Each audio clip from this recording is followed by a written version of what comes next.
SSLC പരീക്ഷയിൽ 100% വിജയം നേടിയ സർക്കാർ സ്കൂളുകളുടെ എണ്ണത്തിലെ കുറവിൽ വിദ്യാഭ്യാസ വകുപ്പിന്റെ അന്വേഷണം ആരംഭിച്ചു. പൊതുവിദ്യാഭ്യാസ ഡയറക്ടറുടെ നേതൃത്വത്തിലാണ് അന്വേഷണം.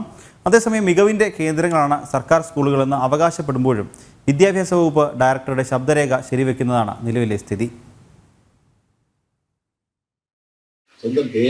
ഇവിടെ തന്നെ നമ്മൾ എത്ര കുട്ടികൾക്ക് അധ്യാപകർക്ക് നോട്ടീസ് കൊടുത്തു, അതായത് രജിസ്റ്റർ നമ്പർ എഴുതി അതിന് അക്ഷരത്തിൽ ആ രജിസ്റ്റർ നമ്പർ എഴുതുന്നതിനകത്ത് കുട്ടിക്ക് അറിഞ്ഞുകൂടാ.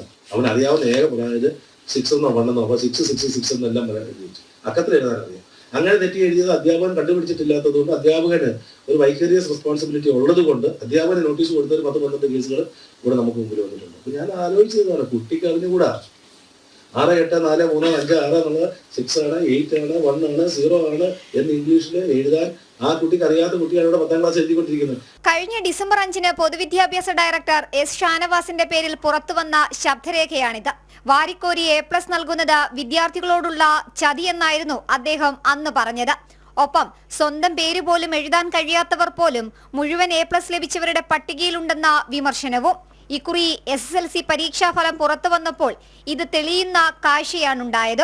സർക്കാർ മേഖലയിൽ 100% വിജയം നേടിയ സ്കൂളുകളുടെ എണ്ണം കുത്തനെ കുറഞ്ഞു. 7 വിദ്യാലയങ്ങൾ മാത്രമാണ് 100% വിജയം സ്വന്തമാക്കിയത്. വിഷയത്തിൽ വിദ്യാഭ്യാസ മന്ത്രി പ്രഖ്യാപിച്ച അന്വേഷണവും ആരംഭിച്ചു കഴിഞ്ഞു. പൊതുവിദ്യാഭ്യാസ ഡയറക്ടർ S. ഷാനവാസ് ആണ് അന്വേഷണം നടത്തുന്നത്. വിജയം കുറയാനുണ്ടായ കാരണം ഏത് മേഖലയിലും ജില്ലകളിലുമാണ് വിജയം കുറഞ്ഞത് എന്നും കണ്ടെത്തണം.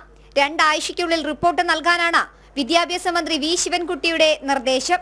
പൊതുവിദ്യാലയങ്ങളിലെ മൂല്യച്യുതിയെ വിമർശിച്ച് രംഗത്തെത്തിയ ഡയറക്ടർ തന്നെ അന്വേഷണം നടത്തുമ്പോൾ കൂടുതൽ വിവരങ്ങൾ കൂടി പുറത്തു വന്നേക്കും.